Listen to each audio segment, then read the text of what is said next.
If this is our only home, why does hate, greed, intolerance, and violence exist? All we need to do is open our hearts.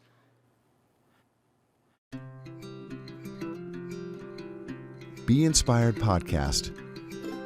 Real stories from real people.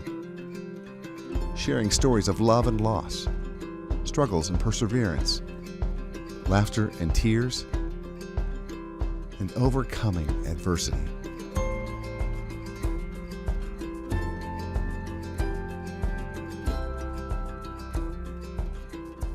Transforming obstacles into opportunities. I want you to remember those 4 words and the importance of them as you meet our special guest today on Be Inspired. Hi, I'm Bert Barron. And I'm Lisa Anderson. And we welcome you to Be Inspired.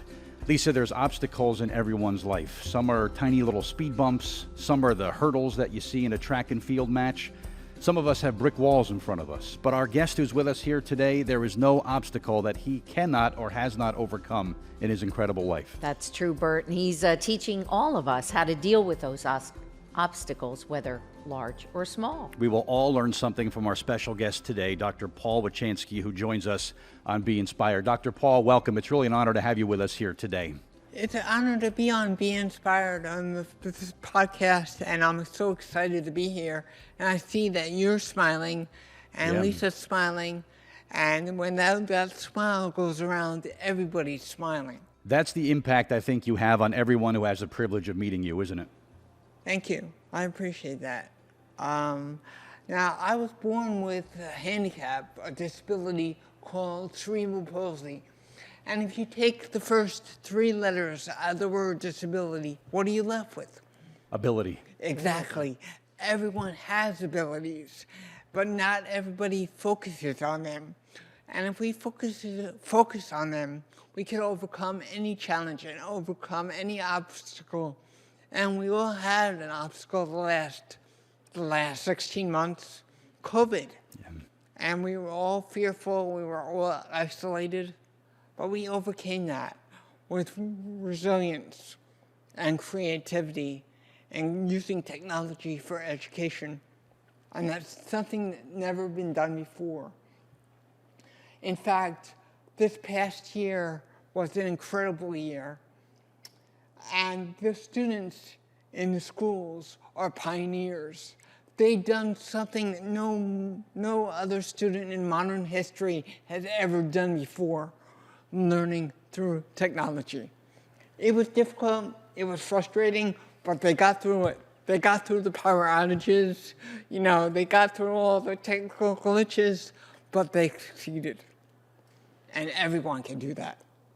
Dr. Paul, I don't know how many people can say this past year was incredible. Right there, it shows you, I myself said it was horrible, I gained 15 pounds, we were all stuck in, and here you are, always looking on the bright side to point out that it was incredible. And during this time, what you did was something incredible. You just finished a book you had been hoping to write, correct? Yes. In fact, when the pandemic hit, I lost all my assemblies and presentations and keynotes. They were all gone because nobody wanted to schedule anything. So I finished my first book. And I felt my mom, my late mother, she was helping me write it. I was listening to her spiritually, and she was helping me revise it. And I didn't want to write a book unless my story could help other people. That was the main goal. So it's not an autobiography, it's a self-help, self-improvement book. How to improve yourself and live your best life. I think everybody, Dr. Paul, could learn something from you, whether you're the top person at a Fortune 500 company or you're just the average man or woman just trying to make their little place in the world on a daily basis. You have a story, and you can motivate people no matter what their background is, right? Yes, exactly. In terms of my story, I was born with cerebral palsy, but my parents refused to point to a possible dark future. They wanted a bright possible future. They stayed positive, because they realized that staying negative would help no one, especially their young son. My feet were turned in like that when I was younger, and I couldn't walk at all until age 4. My mom took me to about 7, 8, 9 doctors all over New Jersey. Most doctors told her, "I'm sorry, Mr. Wichansky, there's really nothing to do. Paul will never be able to learn to walk." But the 10th doctor changed everything. And he gave Mom hope. And he said that maybe with the right braces and the right therapy, there's a possibility that we could get Paul's feet to turn forward. If we could do that, there's a chance that I'll be able to learn to walk. And then he warned my mom, "I warn you, Mr. Wichansky, if this happens, it's not going to happen overnight. It's going to take years. But if you want your son to walk, it can only begin through small steps." And those small steps I took when I was 4 years old. My mom and I walked into a toy store together. I was holding her hand. And unfortunately, she saw another mother in the store. And when you get 2 mothers who love to talk, chances are you're not going anywhere anytime soon. And I certainly did not want to listen to them with toys all around me. So my mom let me go, and I get lost. I actually get lost in the toy store. My mom was searching through the hallways. She could not find me. You think she was scared? You think she was frightened? No, it was none of the above. My mom was thrilled I got lost because for the first time in both of our lives, I walked away from her. And I was so intent on building a car model. But my mom was proud because she realized that I had achieved a victory, a small achievement in learning how to walk. I walked away from her. And my legs got stronger over time. And when I was 10 years old, my mom had an idea. She worked as a school social worker in 2 schools. And she wanted to start a handicapped awareness program. She invited me to guest speak at her school. I didn't want to do that because can you imagine being in front of an audience you don't know and talk about your disability, especially when you're 10 years old? I didn't want to do that. My mom convinced me. She said, "Paul, all my students know me, and now they want to meet you." So I said, "Okay." So everybody knew me when I didn't know them. So that was cool. I shared my hobbies, my interests, but I wasn't a good speaker. I was saying, okay, all these negative mannerisms. We were like and, that. you know, so the more presentations I did over the years, the better I became. And that's true of everyone. When you practice, that's how you become better. That's how you improve. That's right, Dr. Paul, going back to your presentations now. And that's a great story, by the way. And you haven't stopped since you took off that day in the toy store. In your presentations to everyone, you speak about bullying. In the early days, was that something you had to deal with personally? And is that why you incorporate your speech about bullying into your program? Yes. One time I was in 9th grade, and I was having lunch in the cafeteria with my friends. I did not see the senior jock. He comes up behind me, lifts me up into the air, and dumps me in the garbage can, and then parades me around the cafeteria while I was in the garbage can.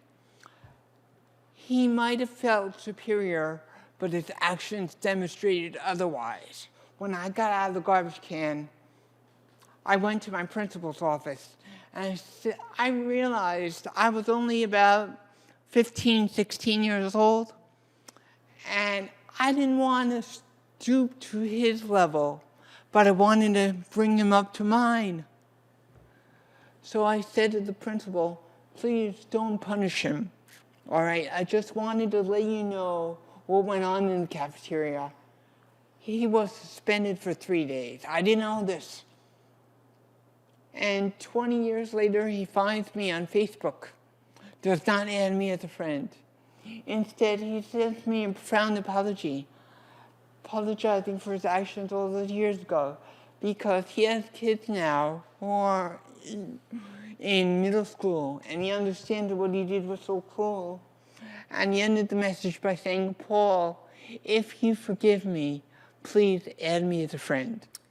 So he didn't add me, he asked me to add him. You know what I did? I smiled and I clicked add friend. You know why?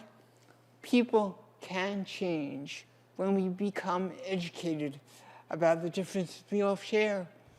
And those differences should be celebrated. Yeah, no question. Never ridiculed. I think it's every audience or anyone that you speak to, Dr. Paul, I think you get across to them the fact that regardless of what people say about you, regardless of what people think of you, you are unique. You are special. There is no one ever in the world who has been like you before today or ever after you. And that's what makes you such a unique and special individual. Do you impress that upon everyone who hears your speaks? Yes, I take the spotlight off of me. I'm just a messenger. But my focus is the audience, because they're the future of this country, our future. And I want them to be accepting of themselves and fully accept their challenges as among the greatest gifts that they have. If they see their challenges as gifts, the whole world is brighter and more respectful. Because if we understand the challenges that one has in life, we become more comfortable around them and less fearful. The fear just evaporates, and it's transformed to respect and even admiration for others. It's true. Dr. Paul, you speak in front of small audiences and then huge audiences on college campuses and beyond. What's a memorable appearance that you have done, and what was it about? Because it's amazing. You've spoken to over 1.5 million students and countless organizations. So what's one that really stands out to you? I want to correct that. It's 1 million. Okay. 1 million. Okay. All right. So far. But the one thing that stands out is when I spoke at the Special Olympics. It was my first presentation in front of a large audience, and it was 10,000 coaches, athletes, parents. I was nervous. My legs were shaking. My arms were shaking. But I realized they have overcome their own challenges like I have. They're there to hear a story. And when I spoke there, I didn't expect to receive any response, but I got more than I ever dreamed possible. And I love the Special Olympics because the challenges you see, but when you have that smile, you have a positive attitude. And when you're smiling, nobody ever teases you. It's true. Because you're projecting optimism. You are projecting hope. And the parents, coaches, they project hope onto the athletes and to focus on their abilities and make their disabilities just disappear. Hope for is the such day. a powerful word. We hear that a lot, Bert, We do. when we have our guests on. It's such a powerful word, hope. And another thing is, Scott Chesney and I were both speaking at the United Nations. All right? Now, I wasn't nervous, so I was just sharing my stories with the United Nations. But he's the one that should have got the standing ovation. I felt that he deserved it, not me. But, when I wanted to make him shine, it's the best feeling in the world when you give and not expect anything in return. Absolutely.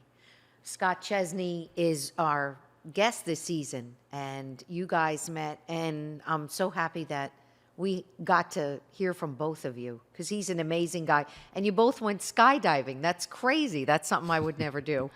You know what? I want to just give a perspective about skydiving. When I Oh, was thanks. pushed out the plane, I didn't jump out, I was pushed out. I was falling at 200 feet a second for 1 minute. All right, now that's super fast. You can't scream. You have to shut your mouth and just hang on. And then after the parachute opens, I slow down so fast. I look down at the ground below me. I look to my right. There's Atlantic City. I look to my left. There's Philadelphia. West to East New Jersey. All of New Jersey below me. And I realized this is our only home. This is where we're born. Every one of us is born here. This is where we live our lives in different towns and countries. And unfortunately, this is where we end our lives too. If this is our only home, why does hate, greed, intolerance, and violence exist? All we need to do is open our hearts to kindness, respect, and love. You're right. We get one try, and this is our we get one. This is life is not a dress rehearsal, as they say, Exactly. right? And why do we need a natural disaster or a national tragedy to unite us in spirit and conscience? We don't. All we need is our family, our support group, our positive attitude, and the elimination of fear. One philosophy that I've always lived with, Dr. Paul, is for every rung of the ladder that I climb, I try to reach behind and pull one person up with me on that same ladder. Is that a good way to kind of live your life, to just be as giving and as helpful to others as possible? I just feel so compelled to help other people. And this was before I even met you, so now I'm staying back now. So, but just being able and being there for other people that's the ultimate exactly thing you can what do you're is doing give. with this podcast. Yeah. Is bringing your inspirational people like yourself and Lisa. All right. I don't like to call myself inspiring. I like to call other people inspiring because I'm just Paul, and nobody can be Paul better than I can. That's right. Similarly, nobody can be you better than you are. You are so inspiring. You are a gift to others.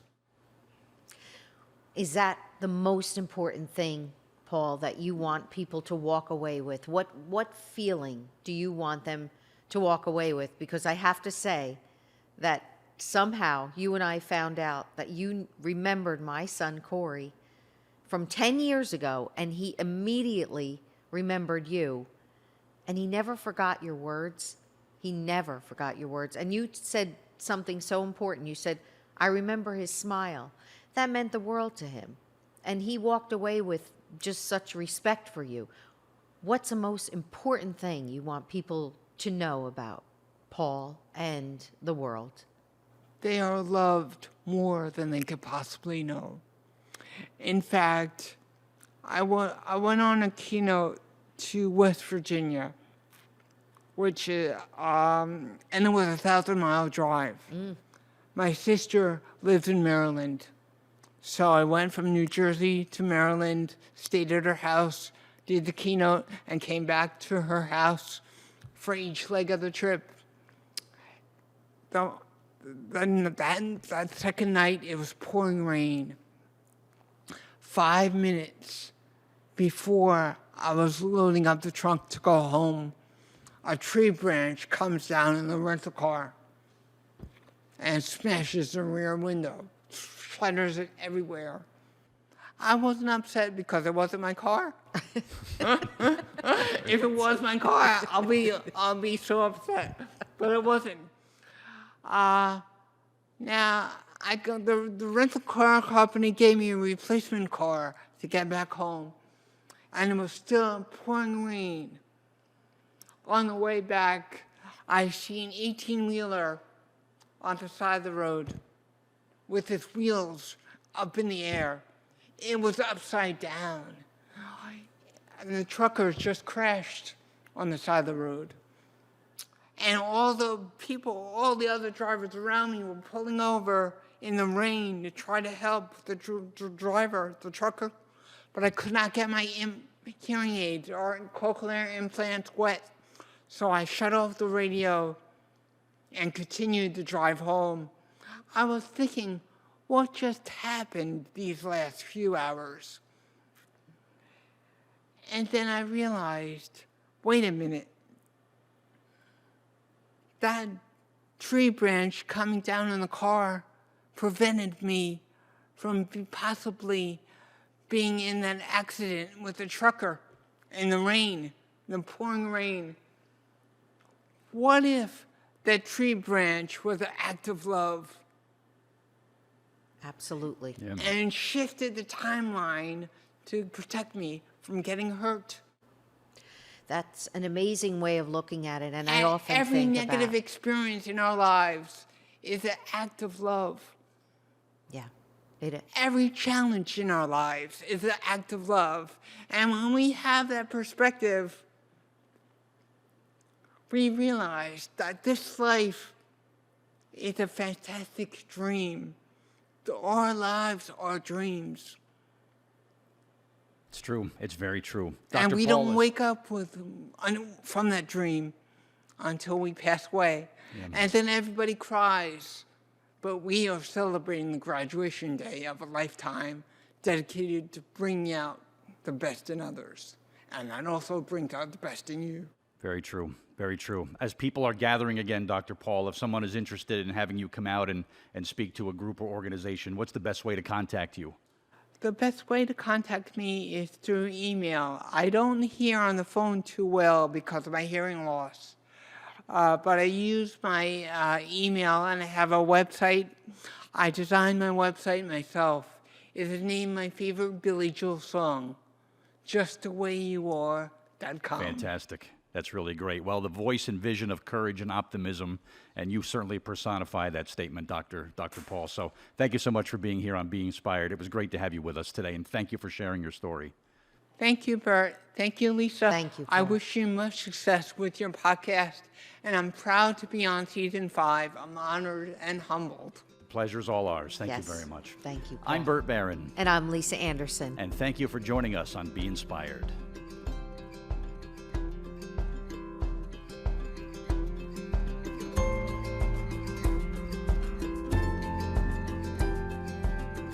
Hi, my name is Dr. Paul Stewart Wichanksy, and I'm honored to be a guest today on the Be Inspired podcast. Our challenges are the greatest gifts that we have in life. All right? We each have adversity, and no one ever is excluded. If we see our challenges as gifts, we have the courage and confidence to overcome them and start to climb a mountain. And when we get up to the summit, don't forget to help others up too, because you are very special. And nobody can be Dr. Paul better than I can. Similarly, nobody can be you better than you are. Next on Be Inspired. I am a survivor of pedophilia, incest, rape, and domestic violence at the hands of 5 different men. My core belief of who I really truly thought I was just a worthless human being. Every single woman that was in my family had been sexually abused before me, and some of those men were still in our families. I was the first girl to come forward and look at her mother and say, this is going on and I don't know what to do. I never try to tell people it's an easy journey or that every day is, wine and roses. It's not, but the secret is to simply be willing.